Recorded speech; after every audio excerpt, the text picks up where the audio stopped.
Bonjour tout le monde, me voici aujourd'hui de nouveau avec Isabelle Muller.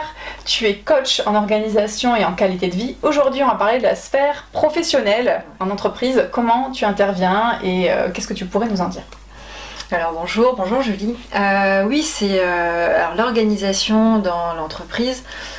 Certains disent oui, c'est évident, c'est évident, il faut mieux être organisé. Mais une fois qu'on a dit ça, ça veut dire quoi en fait, être organisé dans une entreprise? C'est avoir des processus qui soient plus fluides, qui s'enchaînent bien. Alors je parle pas d'assurance qualité, hein, même si ça a été mon métier de faire de la qualité, de la sécurité, de l'environnement aussi.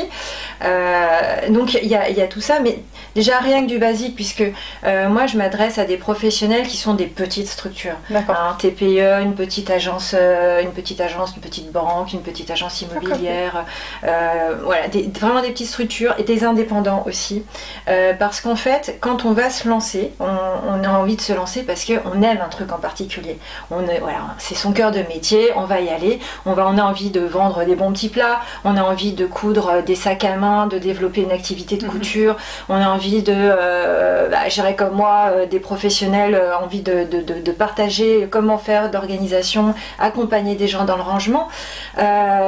Et puis, on oublie tout ce qu'il y a autour en tant qu'entreprise, en tant qu'entrepreneur. Et pour ça, si on n'est pas un minimum organisé sur ces petites choses, hein, qui ne sont pas forcément fun, mais si on n'est pas organisé là-dessus, on se plante en fait. Et du coup, on ne peut pas réaliser son rêve. Donc, l'organisation, en fait, est importante de façon à se donner toutes les chances de réussir à faire ce qu'on a envie de faire.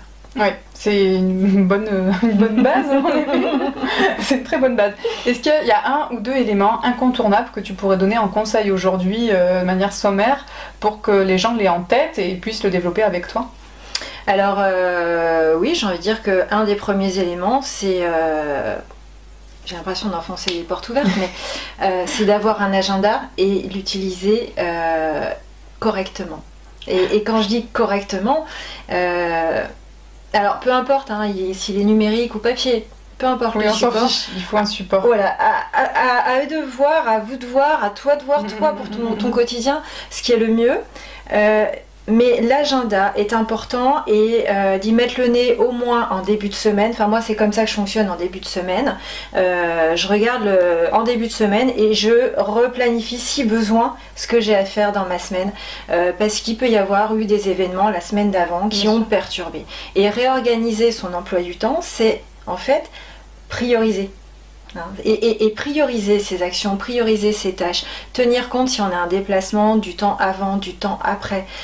Quand on a une réunion, c'est pas voilà, j'ai 3 réunions dans la journée, c'est pas de 10 à 12, de 12 à 13, de 13 à 14, entre deux, on a des besoins humains. On mange quand? Voilà, on mange quand? On se repose quand est-ce qu'on va? Bah oui, pause toilette, on est vivant, voilà. Et j'ai envie de dire, même les machines, elles ont des temps de pause. Oui, donc on dit toujours, on n'est pas des machines.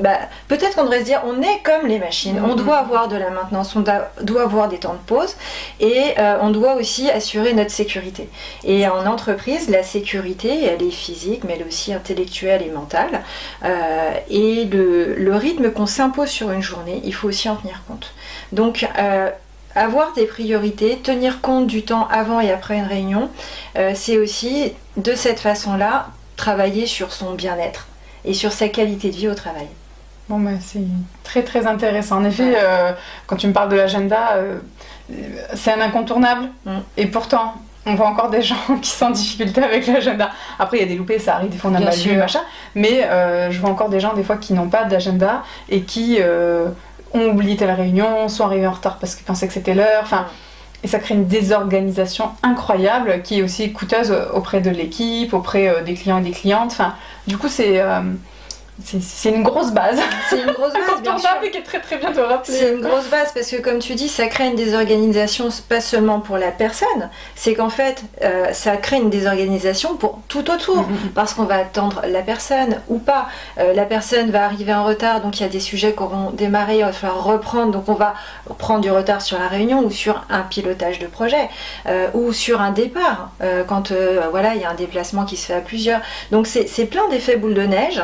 Et souvent, ces effets boule de neige, ces retards qu'on va prendre, on va chercher à les rattraper à quel moment? Dans les déplacements entre les choses. Donc dans les transports. Et quand c'est des transports à pied, on va courir, donc on peut avoir des risques de se faire du mal, de tomber dans les escaliers par exemple, ou dans les déplacements où c'est nous qui allons conduire le véhicule.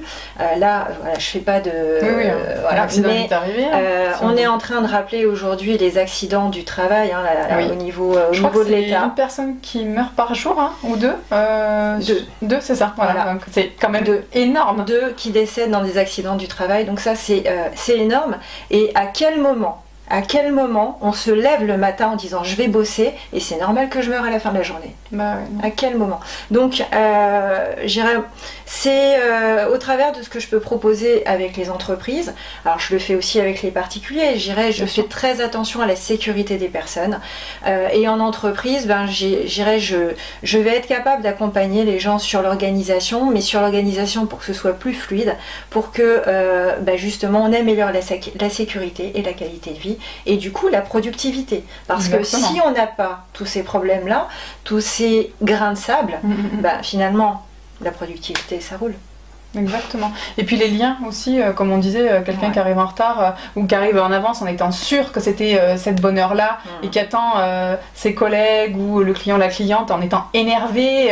Ah là là, les gens respectent. Enfin, le cortisol, ça détruit les hormones, les cellules du cerveau, de l'estomac et du cœur. Donc j'ai envie de dire, c'est les neurones, excusez-moi. Donc c'est un peu quand même dommageable. Donc c'est vrai que plus on est en phase avec ce qu'on fait et le rythme professionnel qu'on a choisi d'avoir, plus c'est harmonieux aussi pour nous, c'est une vraie plus-value, je dirais. Exactement, et le fait d'être bien avec soi-même, d'être bien avec son propre rythme, fait qu'on rayonne davantage, fait que ça va mieux se passer avec ses collègues, et aussi avec ses clients. Je pense que chacun, on a eu l'occasion d'être confronté à des collègues ou avec des entreprises où les gens sont hyper tendus, fermés, coincés, anxieux parce qu'ils sont pas bien.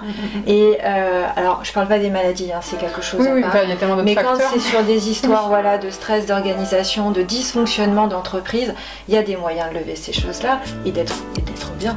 Tout simplement, le mot de la fin. Merci beaucoup Isabelle pour ces informations. Merci à vous de nous avoir écoutés. On vous dit à bientôt.